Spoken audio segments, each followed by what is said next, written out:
పొలం అమ్మినానని అంటున్నాడు. 11,20,000కి 218 సెంట్లు పొలము నాకు అమ్మలేదు. పొలం యజమాని 11,000 సరైన గల భూమికి అసలు హక్కుదారులు మరియు యజమానురాలు సనకం శశికళ వైఫ్ ఆఫ్ లక్ష్మయ్య యాదవ్. సనకం శశికళ గారు 2017 సంవత్సరం జూలై 11వ తారీఖున మొత్తం పొలం 2 ఎకరాల 18 సెంట్లు పతంగి మోహన్రావుకు 16,07,000కు విక్రయం చేయడం జరిగింది. పతంగి మోహన్రావు 1 లక్ష రూపాయలు అడ్వాన్స్ ఇచ్చి మిగిలిన 15,07,700 రూపాయలు 13/10/2017 లోపల చెల్లిస్తానని అగ్రిమెంట్ రాసి ఇవ్వడం జరిగింది. శశికళ గారికి నిర్ణీత గడువులోగా పతంగి మోహన్రావు చెల్లించకుంటే భూమిపై అతనికి ఎటువంటి హక్కు ఉండవు.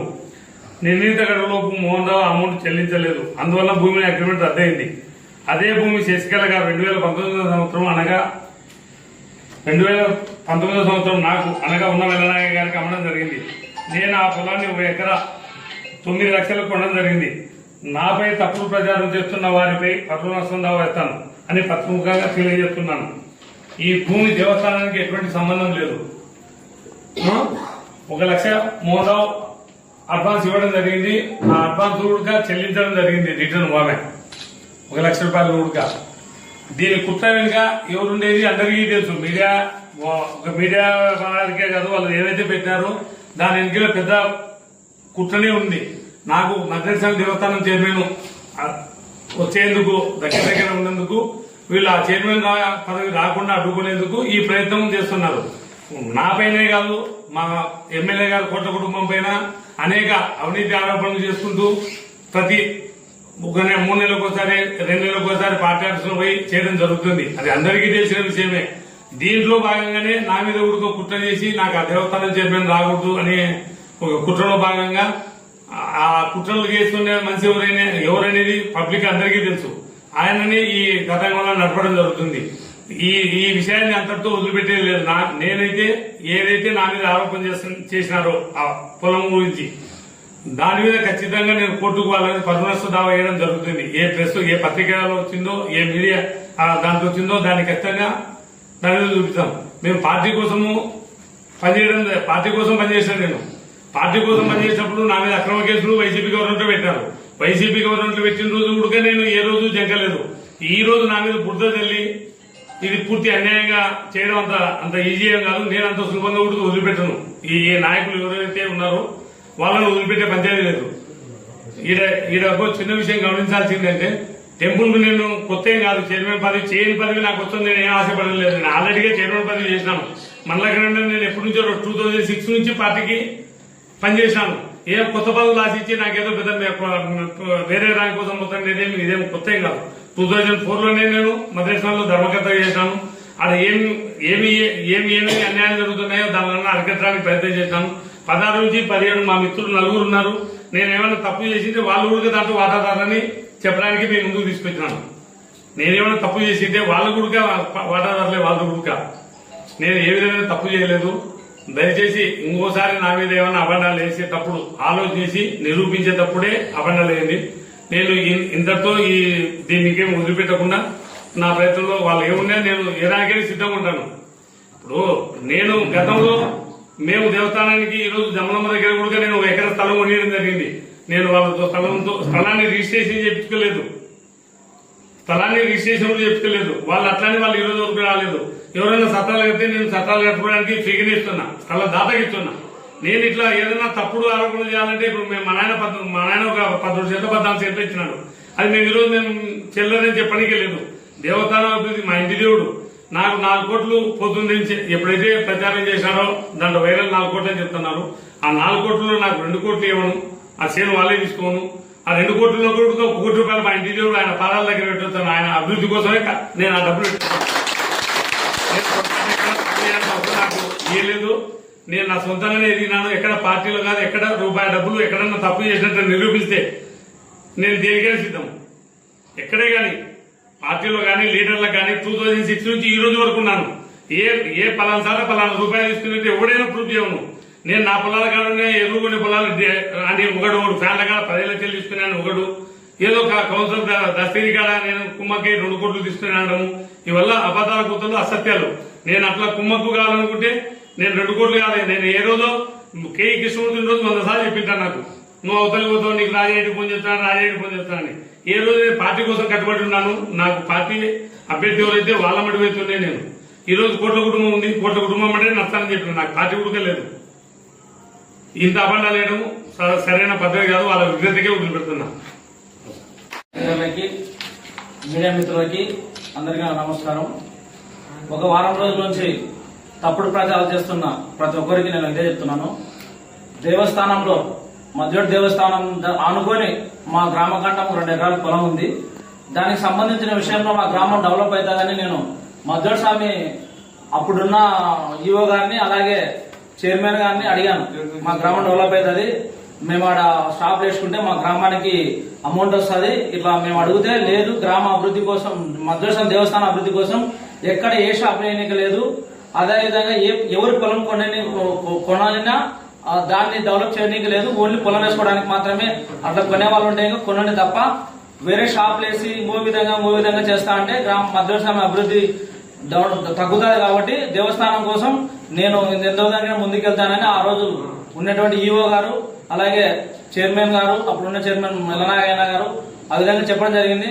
తర్వాత మన వైఎస్ఆర్ ప్రభుత్వం ఉన్నప్పుడు కూడా సరేనా మీరు లేరు కదా, ఆ రోజు మేము ఈ రోజు దీన్ని డెవలప్ చేసుకుని మా గ్రామానికి అమౌంట్ వస్తుంది, ఒక 10 షాపులు వేసుకుంటే నెలకు 34,000 డబ్బులు వస్తాయి, మా గ్రామంలో చిన్న గ్రామం అడిగితే కూడా ఆ రోజు కూడా చెప్పాడు. నేనైతే దీనికి ఒప్పుకొని ఎదురు వెళ్తాను, అవసరమైతే వాళ్ళతో కూడా మాట్లాడతాను, దీన్ని షాప్ లేకుదని మా ఊరు బాలిశెట్టితో మాట్లాడి ఒక 3,500 అమౌంట్ కట్టించి పంచాయతీతో షాప్ వేయకపోతే కూడా ఏని కూడా ఆ రోజు అభివృద్ధి ఆపినా నేను. దానికి నేను ఎక్కడ నుంచి చెప్పగలుగుతాను. అదేవిధంగా ఇప్పుడు చేస్తున్న తప్పుడు ప్రచారం పార్టీ కోసం పోరాడండి. మీకు నేనేం చెప్తున్నా అంటే మనం అందరం ఒక కుటుంబము. పోయినసారి వైఎస్ఆర్ ప్రభుత్వం ఉన్నప్పుడు స్వామిలో పనిచేసే వాళ్ళని కూడా వీళ్ళు ఏదైనా అవినీతి చేశారని వాళ్ళ కోసము మా ఊర్లో పనిచేసే కాంట్రాక్టర్ అతను రోజు కూలిగానే పోతాడు, 2 రోజులు కూలిపోతాడు. అతని ద్వారా పాస్బుక్ అకౌంట్ బుక్ తీసుకుని ఏమైనా అకౌంట్ డబ్బులు వేసారని చూసిన వాళ్ళే ఇంతవరకు ఏం చేయలేదు. మీరు ఎందుకు ఇట్లా తప్పుడు ప్రచారం చేస్తున్నారో నాకు అర్థం కావడం లేదు. ఒక పార్టీలో ఉండి సరే ఇప్పుడు నేనున్నాను, నాకు అన్నకు ఒకవేళ ఏదైనా విభేదాలు అయితే నేను ఊరుకుంటాను అంతే తప్ప మనిషి మీద బురదలడం తప్పదు. ఏదోనంటే ఇప్పుడు ఒక అధికారంలో ఉన్నాము, ఇప్పుడు అతని మీద అన్న మీద చల్లిన ఒకరే, తర్వాత నా మీద చల్లిన ఒకటే, పార్టీకి చెడ్డ పేరే కదా. మీరు ఏదో ఆదేశాలు అంటే మీ ఆదేశాలు అంటే మీరు ఆదేశం దగ్గర పోయి మేము చేశాము మాకు ఇది కావాలని అడుగుండి, అంతేగాని ఏదో చేస్తున్నారు ఓటు ఏదో లబ్ధి పొందుతారు అనడం తప్పేది. దయచేసి అర్థం చేసుకోండి మరోసారి. మీరు ఎందుకంటే అందరం ఒకటే కుటుంబంలో ఉన్నాం, ఇది తగదు. ఎందుకు ఇది దేవస్థానం చైర్మన్ గా ఉన్నప్పుడు మేము కూడా ధర్మకర్త మండలిలో సభ్యులుగా ఉన్నాము. గతంలో ఆయన మీద ఏదో పొలం కొన్నారనే అభియోగం చేసి అభియోగం చేసే వ్యక్తి ఎవరో దానికి సరైన సమాధాన ప్రూఫ్స్ తీసుకొచ్చి మన ప్రతికారుల సమస్యలో కూర్చొని మాట్లాడితే అది ఎవరు నిజమో ఎవరు అబద్ధం అనేది తెలుస్తుంది. కావున ఆ వ్యక్తి తప్పకుండా చేయాలి, లేకపోతే అతని మీద అతనికి ప్రోత్సహిస్తున్న వ్యక్తుల మీద పరుణాసం దావా వేస్తారని ఈ సందర్భంగా తెలియజేయడం జరుగుతుంది. పేపర్లో కాకుండా ప్రముఖ పేపర్లో కాకుండా ఎప్పుడు రెగ్యులర్ వచ్చే పేపర్లో కాకుండా ఎక్కడో కర్నూలు జిల్లాలో ఉన్నటువంటి చెత్త పేపర్లో గతంలో చైర్మన్ చేసినటువంటి మండల కన్వీనర్ అయినటువంటి ఉండం మెల్లనాగ గురించి రాయడం చాలా బాధాకరం. ఇక్కడ ఉన్నటువంటి ప్రజలు చాలా విషాద బాధపడతా ఉన్నారు. ఎందుకంటే మేము గత 15 సంవత్సరాల నుంచి ఆయన చూస్తా ఉన్నాం. ఎక్కడ చిన్న తప్పు పార్టీలో జరిగినా అరే బాబు ఇది చేయొద్దురా, ఎందుకురా, నేను ఇస్తా రూపాయి నువ్వు తినొద్దు, అది పార్టీకి పెడదామనేటువంటి వ్యక్తి. ఇది నిజంగా ఇక్కడ ఉన్నటువంటి వాళ్ళు అందరూ కూడా ఒప్పుకోవాల్సిందే. మనం అందరికి తెలుసు వాస్తవంగా ఆయన ఎంత నిజాయితీగా ఉంటారో. మీ గతంలో చిన్న ఉదాహరణ, ఎక్కడైనా మీటింగ్ జరిగినప్పుడు అందరూ ఎంత పెద్ద లీడర్ అయినా, నేనైనా, ఇంకొక జాకీర్ ఉల్లాబేగ్ అయినా, అంజయ్ అయినా, ఇంకొక టైలర్ రామర్ అయినా, ఆయనకు రాష్ట్ర పదవి ఉన్నా భోజనం తినే కాడ మాత్రం 2,000 మందికి భోజనం పెడితే నువ్వు లీడర్ అయినా నాయకు ఎన్నికల క్యూలో రావాల్సిందే, డైరెక్ట్ వచ్చి భోజనం పెట్టించుకోకూడదు, అసలు నేనైనా సరే అనేటువంటి వ్యక్తి ఎల్లనాగయ్య గారు. ఇలాంటివి తప్పుడు ఇది ఎలా చేస్తాడని ఒక్కసారి టీడీపీ కార్యకర్తలు ప్రజలు తీవ్ర ఆందోళనకు నిజంగా గురైనాం. వాస్తవంగా పేపర్ చూసిన వెంటనే 2 కోట్లు ఇచ్చిన ఎల్లనాగన్న గారు ఇలాంటి పనులు చేయరు, ఇలాంటి మనసు ఆయన ఒప్పుకోదనేది ఈరోజు అందరం ఆలోచించుకునేటువంటి పరిస్థితి. ఇదే పతంగి మోహన్ రావు గారు, సరే ఆయనకు టైం అయిపోయింది, ఆయనకు టైం అయిపోయినాక శశికళకి ఏదన్నా ఉంటే ఆయన శశికళ పైన ఆరోపణ చేసుకోవాలా అంటే మీరు ఎందుకు అమ్మినారో శశికళ పైన ఆరోపణ చేసుకోవాలి కానీ డైరెక్ట్ గా ఎందుకు చేసినాడనైతే దాని లోతు పాత్రలు మనం అందరం విలేకరులు కూడా ఆలోచించాలి. మీరు కూడా ఒక్కసారి ఆలోచించండి. పతంగి అనే అతను శశికళ పైన ఆరోపణలు చేయరు కానీ ఎల్లనాయన పైన ఆరోపణ చేస్తారు. అసలు పొలం ఎవరికి అమ్మినాడు, పొలం ఎవరికి కొన్నారు? శశికళ ఆయన పతంగి అనే అతను టైం అయిపోయింది కాబట్టి శశికళకు ఇబ్బందులు ఉన్నాయి కాబట్టి ఆ ఇబ్బందుల భాగంగా ఎల్లనాయర్ గారి దగ్గర వచ్చి పొలం నేను అమ్ముతున్నాను, నా పరిస్థితి కుటుంబ పరిస్థితి బాగలేదు కాబట్టి ఫలానా ఎల్లనాయనకు అమ్ముతున్నారని చెప్పిన. ఇది దేవస్థానానికి సంబంధం ఏముంటుంది చెప్పండి ఒక్కసారి. మీరు కూడా విలేకరులు ఆలోచించండి, మీరు కూడా విలేకరులు కనుక్కోండి, అన్ని కనుక్కొనే మీరు కూడా రాయండి. మేము చెప్పినట్టు మీరు ఎల్లనాయన మంచోడంటే మంచోడని రాయొద్దు. కాబట్టి శశికళకు అవసరం ఉంది, ఎల్లనాయన కొంటాం. ఎవరైనా పొలం అవసరం ఉందంటే డబ్బులుంటే ఎవరైనా కొంటాం ఫ్యూచర్ కోసము. దానికోసము ఇప్పుడు కొత్తగా అతను శశికళ కాకుండా ఎల్లనాయన పైన ఎట్లా ఆరోపిస్తున్నారు? ఈ ఆరోపణలన్నిటికీ ఖచ్చితంగా సమాధానం చెప్పాల్సిందే. దీంతో ఒక ఎల్లనాయన గారు కాదు, ఇది సరే ఆయన వ్యక్తిగతం అనుకోవచ్చు కానీ ఆయన ఈ రోజు మండల కన్వీనర్ ఉన్నాడు. మండల కన్వీనర్ ఉంటే పార్టీకి ఎంత ఇబ్బంది వస్తుందో అసలు చేసింటే ఒప్పుకోవచ్చు కానీ చేయకుంటే ఎందుకు ఒప్పుకుంటాం? పార్టీకి ఎంత నష్టం కలుగుతుంది, పార్టీ కార్యకర్తలు ఎంత ఆందోళన చెందుతారు, పార్టీ కార్యకర్తలు ఎంత ఆలోచిస్తారు. ఈ రోజు పార్టీ కార్యకర్తలు జనసేన, బీజేపీ, టీడీపీ వాళ్ళు 3 రోజుల నుంచి ఆందోళన చెందుతున్నారు. ఏంటిది అనవసరంగా ఎల్లనాయన పైన మమ్మల్ని టీ తాగితే కూడా మీరు క్రమశిక్షణగా టీ తాగాల, ఎవరు కూడా అడ్డదిడ్డంగా ఇక్కడ తెలుగుదేశం పార్టీ పేరు చెప్పి టీ తాగకూడదు, భోజనం పెట్టగల క్రమశిక్షణగా ఉండాలా, ₹1 వేరే వాడిని అడగదు. అటువంటి ఎల్లనాయన గారు ఈ రోజు పొలం కొన్నారు, పొలం వేరే వాడిని లాక్కున్నారంటే ఎలా నమ్ముతారు ఈ పార్టీ కార్యకర్తలు? ప్రజలు కూడా నమ్మరు.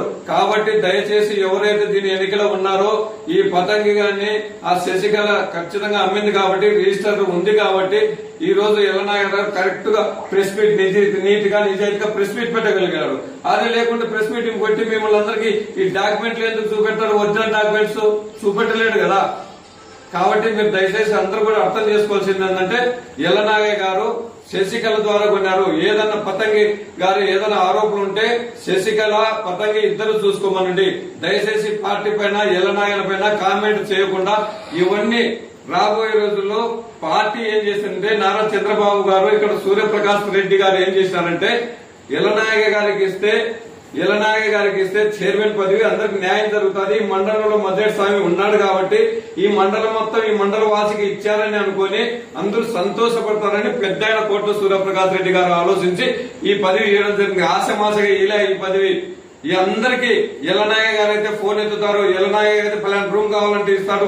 అన్న ఈ రోజు కష్టంలో ఉన్నాం, మేము ఈ రోజు అర్ధరాత్రి వస్తున్నాం అంటే ఎల్లనాయక గారు సేవ చేయడానికి అక్కడ నాకు తెలిసి నేను 10 సంవత్సరాల నుంచి ఎల్లనాయక గారిని చూస్తున్నా. అక్కడ ఏది కూడా ₹1 కూడా ఆలోచించేవాడు కాదు. ఇదే నా రూపాయి తీసుకుపోయి స్వామి పెడతాం, స్వామిని డెవలప్ చేద్దాం, రూమ్స్ కడదాం, ఇక్కడ ఉన్నటువంటి ఆ భక్తులకి ఏ కష్టం జరగకుండా చూసుకుందాం అనే ఆలోచన తప్ప మీరు ఒక్కరితోనే పలకరించండి. ఈ రోజు ఎల్లనాయక గారు ఫలానా చోట ఫలానా అవినీతి చేసినాడు, ఫలానా చోట ఇది వద్దన్నాడు, ఫలానా చోట ఓన్లీ టీడీపీ వాళ్ళకి ఇస్తా ఉన్నాడు. టీడీపీ లేదు, వైసీపీ లేదు, బీజేపీ లేదు, జనసేన లేదు, అందరూ ప్రజలు ఆడిపోతే భక్తులే. ఆ భక్తులు చూసుకున్న బాధ్యత నా చైర్మన్ పైన ఉంది అని ఆలోచించేటువంటి వ్యక్తి ఆ వ్యక్తిని ఈ రోజు అనవసరమైనటువంటి అబండాలు వేస్తే ఏదో పేపర్లో వస్తే మీరు కర్నూలు నుంచి వస్తే దానికి ఈ రోజు ఎల్లనాయక గారు సమాధానం చెప్పాలా? చూస్తాం. సమాధానం కాదు మీరు చెప్పేది.